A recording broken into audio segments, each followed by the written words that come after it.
Passation de charge ce mercredi 13 juillet 2022 au siège de la Cour constitutionnelle. Joseph Diogbenou n'est plus le président de la Cour constitutionnelle. Le vice-président Razaki Amouda Issifou assurera la présidence de la Cour constitutionnelle par intérim. Le point est à suivre. Après l'opération de déguerpissement des habitants à Rolakodji dans la ville de Cotonou, plusieurs d'entre eux ont été relogés à Semekodji. Le niveau d'avancement des dispositions prises par l'État vis-à-vis de ces habitants de Rolakodji est à suivre dans cette édition. La Côte d'Ivoire demande au Mali la libération sans délai de ses 49 soldats arrêtés dimanche à l'aéroport de Bamako et nie toute intention de déstabiliser son voisin après que le Mali a accusé les militaires d'être des mercenaires. Nouvelle édition sur Speedline TV. Bonsoir à vous et bienvenue à ce journal. Je l'annonçais en titre, Razaki Amouda Issifou, vice-président de la Cour constitutionnelle, a pris fonction ce mercredi 13 juillet 2022 après la démission du président de la Cour constitutionnelle. La passation de charge s'est tenue ce mercredi 13 juillet 2022 au siège de la Cour constitutionnelle. Le vice-président Razaki Amouda Issifou assurera la présidence de la Cour constitutionnelle par intérim. Romaric Dossa pour le point.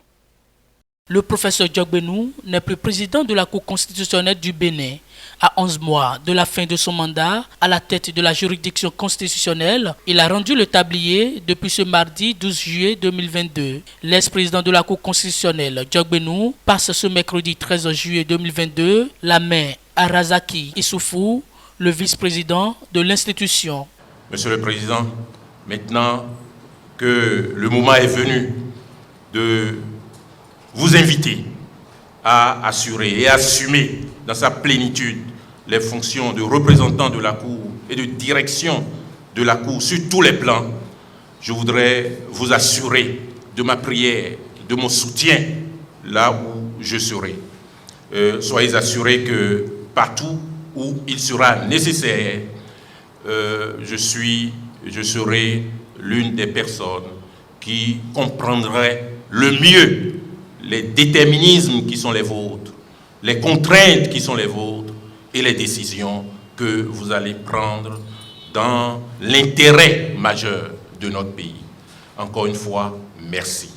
Et à très bientôt. C'est l'un de nos excellents écrivains qui a donné pour titre un sage prudentieux de regretter mémoire à l'un de ses ouvrages, Ailleurs, un jour, peut-être. Je vous dis donc ailleurs, un jour, certainement. Je vous remercie. Il est également rassuré par ses collègues de la bonne poursuite des travaux au niveau de l'institution. Monsieur le Président, s'il est communément admis que la haute juridiction porte les empreintes de chaque président qui y passe, soyez rassurés que l'institution portera pendant très longtemps les vôtres. En me passant cette charge ce matin, vous attendez certainement de moi et des autres conseillers la poursuite de l'œuvre commune entamée. Cette attente me paraît légitime et soyez-en rassurés, elle ne sera pas déçue. Je prends l'engagement, à ma qualité de vice-président et de président par intérim de la Cour, de veiller au bon fonctionnement de l'institution. Pour finir, nous tenons à vous dire le grand plaisir que nous avons eu à travailler avec vous. Vous faites partie de ces hommes dont les qualités et les talents les conduisent où eux-mêmes décident de s'arrêter. Nous demeurons persuadés qu'en démissionnant, c'est pour vous rendre plus utile à la nation béninoise. Que le Seigneur Tout-Puissant vous assiste et vous accompagne dans la réalisation de vos... Qui pour diriger la Cour? C'est la question que se posent actuellement les observateurs de la vie politique nationale, puisqu'il faut nécessairement un juriste ou un magistrat pour diriger l'institution. Selon l'article 20 de la loi organique sur la Cour constitutionnelle, ce sera soit un magistrat, un avocat, soit un professeur d'université de rang magistral. Selon ces profils, les candidats ne manquent pas. On poursuit toujours ce journal avec Joseph Diogbenou J'ai souhaité reprendre l'engagement politique là où je l'avais laissé. Cette phrase résume la nouvelle mission que s'est assignée Joseph Diogbenou, ancien président de la Cour constitutionnelle. Après sa démission hier, celui qui se définit désormais comme homme politique au service de son parti politique, qu'est l'Union progressiste, était cet après-midi face aux hommes des médias. Suivons un extrait de sa déclaration. J'ai dû renoncer à mes engagements politiques pour assurer les missions appelées à ma désignation par le bureau de l'Assemblée nationale sous la présidence de M. Adrien Mbedi, le membre de la Cour constitutionnelle du Bénin. J'ai été honoré de la confiance de mes pairs pour présider aux destinées de l'institution, en charge d'assurer le contrôle de conformité à la Constitution, en charge d'assurer le contentieux électoral, en charge de réguler le fonctionnement des institutions de l'État. 4 années. Ce renoncement auquel j'ai dû me soumettre m'a permis de comprendre que le travail véritable est sur le chantier, qu'il est nécessaire, alors que les objectifs majeurs au sein de la Cour constitutionnelle me paraissent être accomplis, réalisés, il est nécessaire de redevenir comme un simple ouvrier auprès du chantier politique, qu'il est nécessaire de renouveler l'engagement politique, qu'il est nécessaire de retrouver sa famille politique. Et la mienne, c'est l'Union progressiste. Je voudrais donc très formellement et très publiquement vous inviter à comprendre que cette décision est nécessitée par l'appel à la fois de ma conscience, mais également de ce qui résulte de l'analyse de la situation politique qu'à titre personnel j'ai pu faire, et de considérer que j'ai souhaité reprendre l'engagement politique là où je l'avais laissé et de redevenir un ouvrier sur le chantier, un militant à la base. Que je souhaite que l'Union progressiste accepte mon retour et je suis déterminé à accomplir les missions que ce parti voudra bien me confier. Encore une fois, dans un État démocratique, dans un État en construction, l'essentiel des questions les plus importantes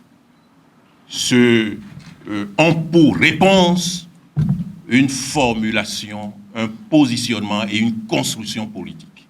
En octobre 2021, plusieurs habitations ont été démolies à Kolakodji dans la ville de Cotonou. Plusieurs d'entre eux ont été relogés à Semekodji sur un site choisi par le gouvernement. Des mesures sociales sont également évoquées pour venir en aide à cette population. Quel est alors le niveau d'avancement des dispositions prises par l'État vis-à-vis de ces ex-habitants de Kolakodji? La réponse à cette interrogation avec le chef du 5e arrondissement de Cotonou dans cet élément de Romaric Dossa et Pierre Akakbo. Il y a environ 8 mois, nous avions assisté dans ce quartier de Kolakodji à une opération de déguerpissement des habitations. Délogées de leurs habitats à Cotonou pour la réalisation de différents projets urbains, les populations reçoivent depuis plusieurs mois des compensations de l'État, nous informe le chef du 5e arrondissement de Cotonou. Avant le 18 octobre 2021, le 15 octobre 2021, les premiers bénéficiaires ont reçu les chèques suivis des parcelles sur le site réservé à cet effet à Djefa. Et pour cela, je remercie son Excellence Patrice Talon, les membres du gouvernement qui ont pensé et réfléchi pour cette action sociale. C'est pour la première fois en République du Bénin qu'il y a eu déplacement d'une population accompagnée d'une dotation financière et l'octroi de parcelles pour pouvoir les reloger. Depuis le 15 octobre jusqu'à ce jour, je peux dire aujourd'hui, je suis satisfait à cette action, dans la mesure où les 368 maisons recensées à Hlakodi ont reçu leur parcelle et ont reçu leur chèque de 5 millions chacun. Je dis bien, tous les 368 ont reçu leur parcelle et ont reçu leur chèque.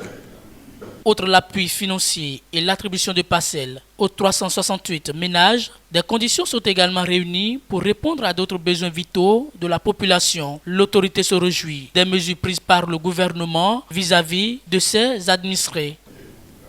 Je remercie encore le gouvernement pour avoir aménagé le site de Djefa, où on peut retrouver ce jour qu'il y a les voies qui sont tracées et revêtues en terre.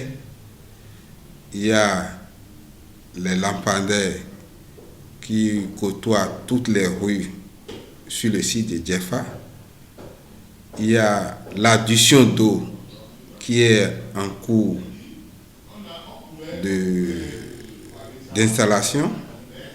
Et je dis adduction d'eau sonnette, eau courante. Et récemment, grâce au financement belge, il y a l'ANDF qui est en train de faire le cadrage pour pouvoir donner les titres de propriété définitifs à tous les 368 relogés à Djefa. Ça là, c'est pour la première fois. Ex-habitants de Hlakodi, ces désormais populations de Djefa dans la commune de Semekodi sont exhortés aux actes de civisme et à une bonne gestion des fonds mis à leur disposition pour leur relogement. Le téléphone portable, également appelé téléphone mobile ou téléphone cellulaire, a révolutionné la vie quotidienne, permettant de communiquer sans fil partout où il y a un réseau de téléphonie mobile. Elle représente un outil très important pour la communication. Néanmoins, son usage n'est pas sans conséquences sur la santé. Suivez dans ce reportage les effets néfastes liés à l'utilisation des téléphones portables. Le téléphone portable, outil de communication très important pour tous. L'utiliser s'avère capital dans certains domaines. Pourtant, il représente un danger pour la santé. Sur la santé, c'est pas bon qu'on doit mettre le téléphone en charge pour prendre l'appel. Les appels. En cas où, on ne sait jamais, en cas où ça va s'éclater ou bien ça gâte les oreilles, le cerveau aussi. Moi, mon habitude, la nuit, là, j'éteins mon portable. Et ça fait bon jusqu'à 6 h du matin que j'allume ça. Le téléphone portable dégage des ondes magnétiques qui nuisent gravement à la santé. Elles sont de petites particules qui détruisent à petit feu le cerveau humain. L'utilisation des portables contient ou bien nous conduit vraiment à des conséquences que nous ne pouvons pas gérer. Voilà. Sinon, les ondes magnétiques négatives que les portables dégagent, les fabricants ne nous ont pas fait accompagner de systèmes pouvant nous permettre d'éviter ces ondes. Sinon, ces ondes, aujourd'hui, sont source de beaucoup de dérèglements, non seulement chez les jeunes, mais également chez les personnes âgées. Parce que quoi? Aujourd'hui, quand le portable sonne dans votre poche, ça crée beaucoup de dégâts au niveau des nerfs et au niveau de l'organisme en général. Je suis à tel endroit, on m'appelle, le portable sonne, même hermétiquement fermé. Les ondes traversent les murs, traversent même le fer pour venir te joindre. Et ton portable sonne. Si c'est contre la chair humaine, vous voyez un peu ce que ça peut créer comme conséquence. Voilà, donc c'est à la base aussi de beaucoup de personnes qui souffrent de faiblesse sexuelle, mais qui ne savent pas qu'est-ce qui les a amenés, mais accusant l'alimentation qui sont en train de s'adapter, l'alimentation auquel ils sont abonnés. C'est la circulation de particules, qui sont émises et traversent toute la nature et viennent à nous. Et cette circulation rencontre des objets et les traverse, notamment notre organisme. Donc, si nous devons imaginer ce que c'est, nous pouvons imaginer comme c'est des petites balles de fusil qui traversent la nature, mais qui ne nous tuent pas tout de suite. Mais toujours est-il que ça traverse la nature et ça vient à nous, ça nous traverse, et nous sommes constitués de cellules qui sont des êtres minimes, des êtres vivants qui sont exposés aussi. Donc, nous devons comprendre que tout ce qui traverse notre corps peut être nuisible. À plus forte raison, ces particules-là, et il a été démontré que quand ça traverse le corps, ça traverse le cerveau, il y a des cellules qui sont vulnérables, notamment les cellules de notre cerveau. Ce que moi je vais demander, ceux qui ont l'habitude d'utiliser les téléphones portables en les mettant dans la poche, je les déconseille de ne plus le faire. Parce qu'aujourd'hui, les téléphones portables créent beaucoup de dégâts où les maisons de fabrication aussi ne nous disent pas totalement la vérité. Cependant, il est déconseillé de le mettre près des oreillers quand il est l'heure de s'endormir et d'éviter sa manipulation sous tension. Depuis ce mardi 12 juillet 2022, 1 euro vaut 1 dollar. La monnaie européenne a connu la plus grande chute de son histoire et perd 15% de sa valeur par rapport au dollar américain. C'est une situation qui sera difficile pour les pays importateurs selon les analystes. Quel est alors le sort qui attend les pays de la zone franc CFA lorsqu'on sait que cette monnaie est arrimée à l'euro? Nous avons posé la question au chroniqueur économique François-Xavier Noumon. Suivez son analyse. L'euro, comme vous le dites, ça fait à peu près 20 ans que cette situation inédite ne se soit produite. Déjà, si on commence par le continent africain, ça a une incidence directe sur déjà le change, le taux de change. Déjà, il vous faudra un peu plus de francs CFA pour acheter du dollar. C'est de façon concrète. Un dollar coûtait à peu près 500 et quelques francs CFA. Aujourd'hui, c'est à 600 et quelques francs CFA. Et puis, je prends un importateur béninois qui a acheté un produit à 10 dollars. Donc, ça devrait lui coûter, hors frais de transport, ainsi de suite, directement, on va dire 5 000 et quelques. Aujourd'hui, ça va lui coûter 6 000 et quelques. Donc, il lui faudrait un peu plus de francs CFA pour acheter le même produit. Ça veut dire quoi concrètement? Ça veut dire quoi? Que les importations vont coûter plus cher, mais les exportations vont faire rentrer plus d'argent. Puisqu'aujourd'hui, le dollar est à un niveau élevé, ça veut dire que vos rentrées sont plus importantes. C'est-à-dire le produit que vous vendiez à 1 dollar qui vous rapportait 500 francs, aujourd'hui, le même produit vous rapporte 600 francs. Maintenant, l'autre situation préoccupante, c'est le service de la dette de nos pays. Beaucoup de nos pays, le Bénin y compris, ont de la dette labellisée en dollars. Donc très concrètement, ce que ça veut dire, c'est que le service de la dette coûtera un peu plus cher parce que le dollar s'est apprécié.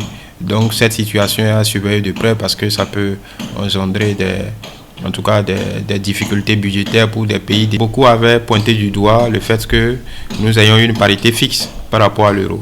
Aujourd'hui, nous sommes au même niveau que le dollar. Donc nos produits deviennent, on va dire, on ne peut plus compétitif sur les deux marchés parce qu'il n'y a pas de distorsion de prix. Donc ceux qui exportent le plus, que le cacao, coton, vont gagner inévitablement beaucoup plus d'argent.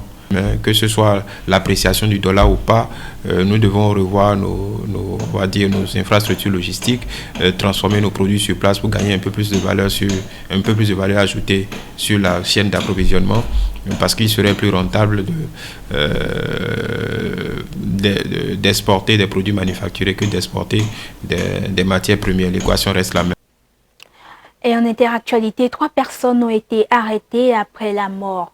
Et en interactualité, 3 personnes ont été arrêtées après les morts mystérieuses de 21 jeunes fin juin dans un bar informel dans le sud-est de l'Afrique du Sud, a annoncé mercredi la police. Le propriétaire de ce bar clandestin, âgé de 52 ans, et 2 de ses employés de 33 et 34 ans ont été placés en détention pour avoir servi des boissons alcoolisées dans des conditions illégales.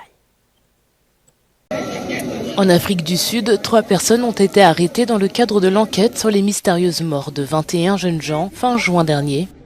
Âgé de 52 ans, le propriétaire du bar clandestin dans lequel le drame est arrivé, ainsi que 2 de ses employés de 33 et 34 ans, ont été placés en détention pour avoir servi des boissons alcoolisées dans des conditions illégales. Le propriétaire devrait comparaître devant un juge le 19 août pour la vente d'alcool à des mineurs. Ces 2 employés ont déjà reçu une amende de 2000 rand, soit 120 €, et ne passeront devant un tribunal que s'ils ne peuvent pas la payer. Les 21 jeunes âgés de 14 à 20 ans avaient trouvé la mort dans des circonstances mystérieuses dans le bar Enyo Beni. La plupart des corps avaient été retrouvés dans l'enceinte de l'établissement sans blessure apparente. D'autres sont décédés dans les heures suivantes à l'hôpital. 2 semaines après la tragédie, les autopsies et les analyses n'ont pas permis de déterminer la cause des décès. Des survivants avaient évoqué une odeur étouffante et des témoignages avaient suggéré une intoxication ou un empoisonnement. L'enquête est toujours en cours. Également annoncé en titre, la Côte d'Ivoire exige la libération immédiate des 49 militaires ivoiriens interpellés dimanche à l'aéroport de Bamako. Ils sont accusés par l'État malien d'être des mercenaires, ce que nie Abidjan. Bamako dit considérer qu'il s'agit des mercenaires et a annoncé son intention de les juger comme tels, ajoutant qu'Abidjan n'était pas informé de l'arrivée des soldats. Mais les autorités ivoiriennes ont assuré mardi que ces soldats ont été déployés dans le cadre des contrats d'assistance sécuritaire et logistique signés en juillet 2019 avec la mission des Nations Unies au Mali, la MINUSMA. La Côte d'Ivoire demande au Mali la libération sans délai de ses 49 soldats arrêtés injustement dimanche à l'aéroport de Bamako. Le pays a nié toute intention de déstabiliser son voisin après que le Mali a accusé les militaires ivoiriens d'être des mercenaires. Mardi, la présidence ivoirienne a réuni un conseil national de sécurité extraordinaire, puis publié un communiqué affirmant qu'aucun militaire ivoirien n'était en possession d'armes et de munitions de guerre. La veille, le gouvernement malien a signalé que ces soldats ivoiriens se trouvaient illégalement sur le territoire du Mali.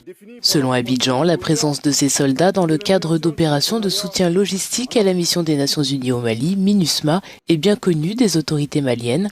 Des militaires ivoiriens sont en effet présents à l'aéroport de Bamako depuis juillet 2019 et la signature d'une convention avec les Nations Unies. Mardi, l'ONU a expliqué que les militaires interpellés étaient des éléments nationaux de soutien déployés par les pays contributeurs de troupes à la MINUSMA.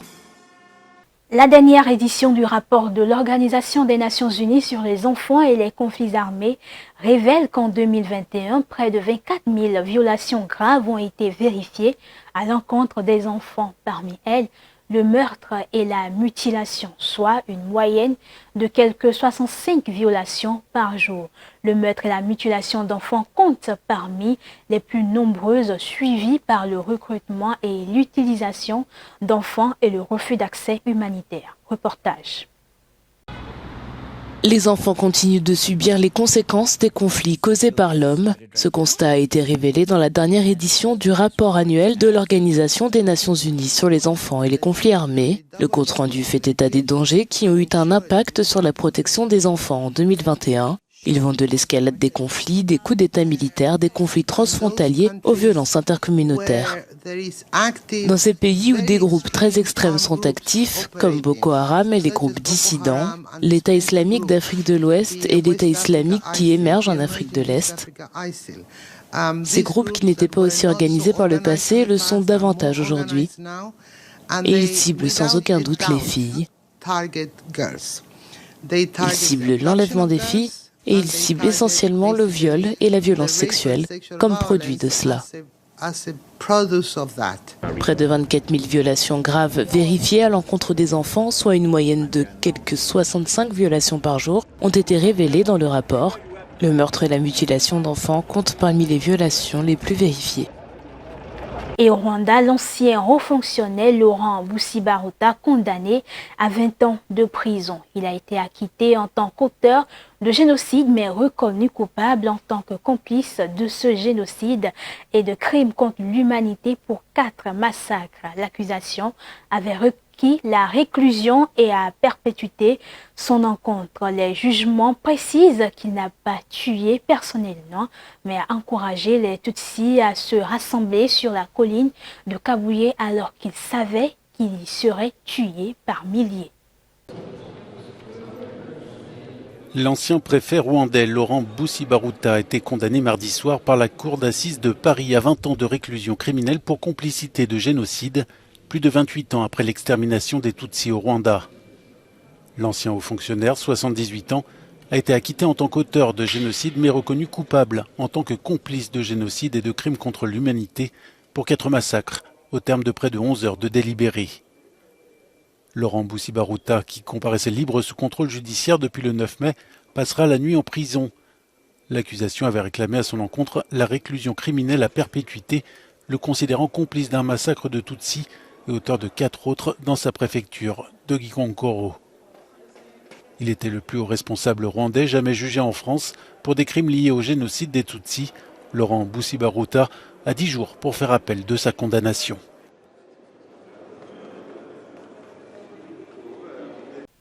Hors du cadre africain, à présent, le nom du successeur de Boris Johnson à la tête du Parti conservateur britannique sera connu le lundi 5 septembre, a annoncé lundi soir le président de la commission parlementaire chargée d'établir les règles du scrutin.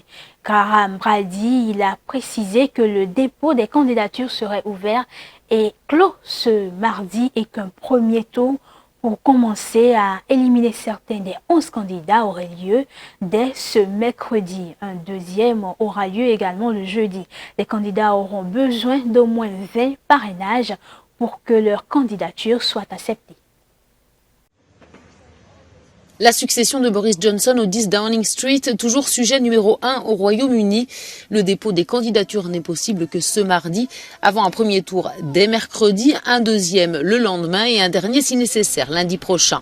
11 candidats sont déjà en lice, parmi eux notamment Sajid Javid, l'ancien ministre de la Santé, mais aussi Liz Truss, la chef de la diplomatie britannique. Tous les candidats auront besoin d'au moins 20 parrainages pour que leur candidature soit acceptée et à chaque tour du soutien du vote d'au moins 30 députés du parti. Objectif de cette campagne marathon, n'avoir plus que 2 candidats avant le 22 juillet et le début des vacances parlementaires. Boris Johnson a déjà dit qu'il ne soutiendrait personne. Le travail du Premier ministre à ce stade est de laisser le parti décider, de le laisser faire. La fonction constitutionnelle du Premier ministre dans cette situation est de continuer à s'acquitter du mandat et c'est ce que je fais. Le successeur de Boris Johnson sera annoncé le 5 septembre ou plus tôt évidemment en cas de désistement de l'un ou l'autre des 2 candidats élus. L'Ukraine a annoncé ce mardi avoir frappé dans la nuit des forces russes dans la région occupée de Kherson, dans le sud du pays. Les autorités d'occupation russes l'accusant d'avoir touché des maisons. De leur côté, les ministres des Finances de l'Union européenne ont approuvé une nouvelle aide financière d'1 milliard d'euros pour l'Ukraine, portant à 2,2 milliards d'euros le total de l'assistance financière des 27 à l'Ukraine depuis le début de l'invasion russe le 24 février. En Ukraine, les bombardements russes ne laissent aucun répit aux civils, comme ici à Kharkiv, dans le nord-est du pays, où 6 habitants de ce quartier résidentiel très amoché ont été tués. Les dégâts matériels sont aussi considérables. La maison de Nadia, par exemple, est sans dessus-dessous, et la vieille dame, très en colère. Il ne faut pas blâmer les gens pour le président qu'ils ont, Poutine. Mais j'aimerais qu'il soit mort, ce parasite. Kharkiv, Kiev, Novakakova ou encore Tchassivyar, partout, chaque jour, des soldats et des civils tombent sous les bombes russes, mais également ukrainiennes. Kiev a en effet annoncé ce mardi avoir frappé dans la région occupée de Kherson, les autorités d'occupation russe l'accusant d'avoir touché des maisons et tué des habitants. Impossible dans l'immédiat de vérifier ces affirmations de manière indépendante. Sur la ligne de front, les troupes russes avancent moins vite, les progrès sont lents et les soldats ukrainiens sont déterminés. Nous allons gagner de toute façon, mais quel sera le prix à payer? Plus nous recevons d'armes, moins les soldats russes tirent. Leurs dépôts de munitions sont impactés, ils ne répondent plus vraiment par des tirs. Les drones jouent aussi un rôle important depuis le début de la guerre pour les opérations de reconnaissance, les tirs de missiles ou les largages de bombes. Selon Washington, la Russie se serait tournée vers l'Iran pour s'en procurer. Nos renseignements indiquent que le gouvernement iranien s'apprête à livrer à la Russie jusqu'à plusieurs centaines de drones. Ce n'est qu'un exemple de la façon dont le Kremlin se tourne vers des pays comme l'Iran pour obtenir du matériel qui est utilisé ou a été utilisé pour attaquer l'Arabie saoudite avant la mise en place du cessez-le-feu au Yémen. Une pénurie de drones et d'autres armes de haute technologie pourrait affecter la capacité des deux camps à faire la guerre, mais rien n'indique pour l'instant qu'elle réduira la détermination de l'Ukraine ou de la Russie à poursuivre le combat. Fin de ce journal, merci à vous de l'avoir suivi et surtout n'oubliez pas de nous suivre sur tous nos canaux digitaux Facebook et YouTube. Bonne soirée à vous.